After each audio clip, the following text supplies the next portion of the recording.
Good morning, everybody, and welcome back to the channel. If you haven't hit that subscribe button, you better hit it. So anyways, this morning we are working in the shop. Dad had to go run and give an estimate real quick, but I'm working in the shop right now. So shop's a disaster. Everybody that follows my channel knows what's going on. We added on and we're working on getting all the tools, everything that was in our original shop space gets moved into the addition.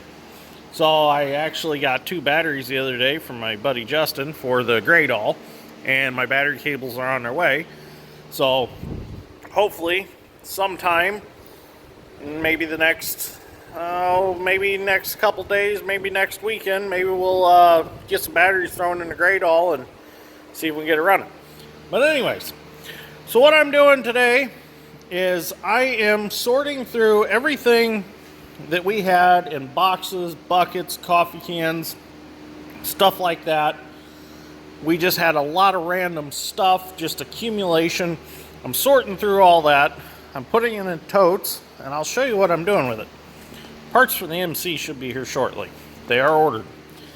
So what I'm doing is I've done this in my shop, and I thought, well, I'll do it in our big shop. So I'm taking totes, and as you can see, don't mind my handwriting, it's a little rough. I'm sorting everything out in totes and stacking them on these shelves.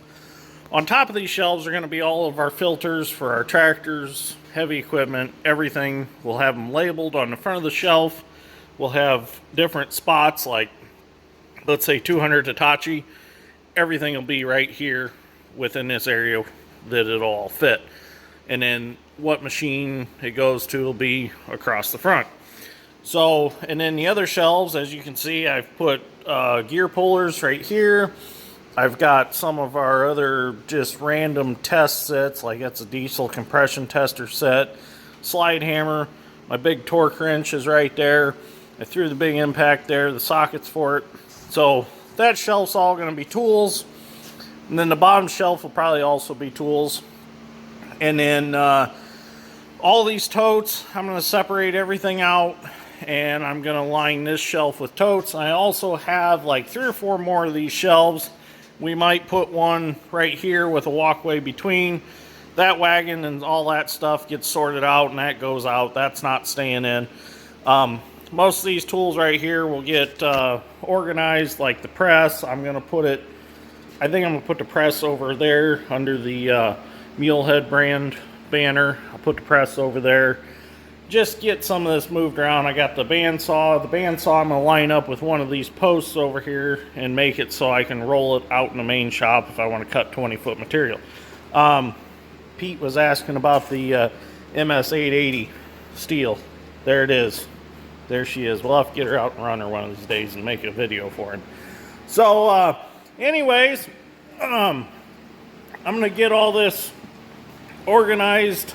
I'm going to take that tote right there, and I've got a lot of random gasket sets from projects over the years that I got head sets for 5.9 Cummins, and I only used a few things out of them. So I'm going to take all those gasket sets, put them all together, and put them in that tote right there. That way they're sealed up from dust in the shop, and they'll stay clean. There's just a lot of random stuff I need to sort out. So that's today's project, and I'll bring you along for the ride. Probably won't be very exciting, but it'll be some content for the channel. So, and then I'm gonna try to figure out what to do with my big blue tow ropes. I don't like to put them anywhere where, in case there are mice, that they could possibly chew on them.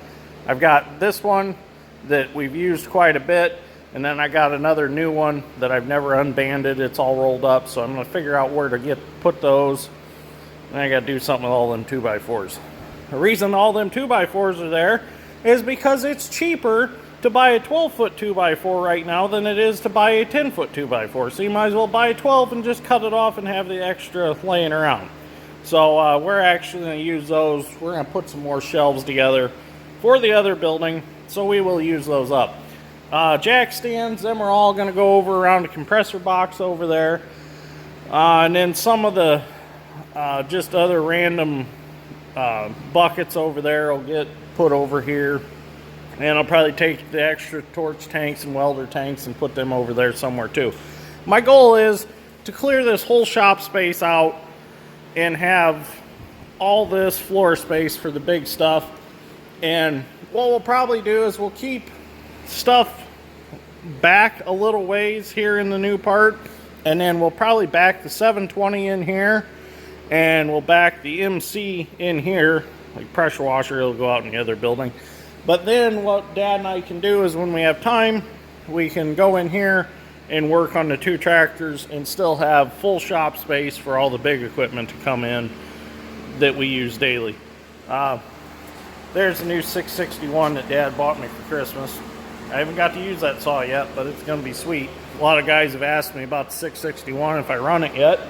I haven't ran it yet because we haven't moved to another ditch project yet. So as soon as we move to another ditch project, I'll use that saw. So anyways, let's get started. So basically, here's what I'm doing. I got a tote marked at excavator parts, and I've got bucket shims. Gonna put them in there. Now this is all stuff that gets commonly used when they come in the shop. Now not everything's going in totes. Bigger parts will end up over in the other building. One of the O-rings to seal the bucket pins on the 270. I've got just a handful of track pad bolts for the 270. I'm going to throw in this tote. Final drive sprocket to final drive bolts for the 270. I throw them in there. Track pad bolts for 200. And then just the random covers under the machine. Any of the sheet metal bolts. Just going to throw them in there. Got some of them left over from the old 790 that we took out of it. But then I'll just set this on the shelf, and I know I've got a few more things, like I got an ignition switch and just a few other random small electrical pieces that I'll throw in this box. And that way, when we need something, we go and look in the excavator tote. If it's there, it's what we have in stock. If it's not there, we'll have to order it. So we don't keep a lot of parts on hand. Like I got a rotary manifold over there for the so the oil can get down through to the tracks to run the track motors. I got a spare one for the 270 or the 200 on hand. But other than that, we really don't stock much for them. And if we do, it's just small items like this stuff and filters and stuff like that. It's not like we keep final drives in stock and swing motors and hydraulic pumps. So now I'll take this over. I'll set it on the shelf. And some of you guys that follow my channel will probably get a kick out of this. I'll show you this. You'll get a kick out of it. The Gleaner has its own L2 wheel bearing box. And yes, I know I put another E on the end of wheel. I don't judge me. But another thing I think we're going to do is we're going to find a bolt supplier, and we're going to see about right now we have Lawson's products in our other bolt bin. That bolt bin is going to get moved over here, but we're going to see about getting rid of these 2 bolt bins, probably cut them up and put them in the service truck side boxes, put bolts in the service truck. But we want to go from 1/4 inch all the way up to 1 inch bolts and get all new bins and have bolts, lock washers, nuts, everything. And I'll probably take one of these bins and I'll probably make a whole black pipe assortment, which I already started. It's all mixed up right now. I need to sort it all out, but I want to go from 1/8 inch all the way up to like 1 inch pipe and have all the fittings on hand. So that's something that I want to do in the future. I just got to come up with a good bolt supplier that we can get our bolts through, because 1/4 to 1 inch bolts, that's going to be a lot of bolts. It's probably going to be fairly expensive. So that's something else we're going to do.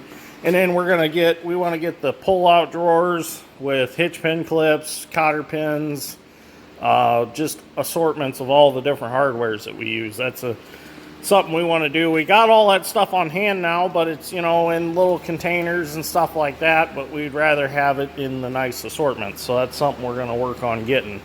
So we're going to really update our shop is what I'm trying to say we're going to do. And we're still in the process of figuring out. We want to add 60 by 60 to the back of the building so that we have a lot more shop space, and that'll probably end up just being a steel frame building. I don't think we're going to go post frame. I think we'll go steel frame. That way we get higher ceilings. Instead of 18, we might go 20 then. So, okay, I'm going to keep going, try to get the rest of this cleaned up today. Well, Dad and I worked at it all day, and we definitely made a dent in it. We got all this stuff done, and I got all these totes organized, got written on them what's in the totes. You don't realize how much equipment you have until you make each individual piece its own tote that has extra small parts in it. So the nice thing we figured about this was if we need something out in the field for one of the tractors or one of the pieces of equipment that's a small part like a bearing or a O-ring or something like that, we can tell Mom or Jess or whoever's helping us to run back to the shop and grab us the tote for the tractor that we're working on. So like the 4430, if you need let's say the T's for the return lines for the fuel system, and you just run back to the shop and grab the 4430 tote and bring the whole thing to the field. Then they don't have to dig through stuff to figure out what you need. Bring it to us and we can get whatever we want out of the box. So got all them. I still got a lot more to do. That didn't even make a dent in the equipment. I got one made for the 496 disc, the 512 John Deere Ripper, the 200 seedbed finisher. I still got a lot to do yet. But I've bought every Dollar General in the area. I've bought them out of sweater box totes. So I got to order some more. I think I bought 16, and then I went back for another 5 or 6 of them. So got that all done, and we got some shop floor space back. So, but we still got a long ways to go.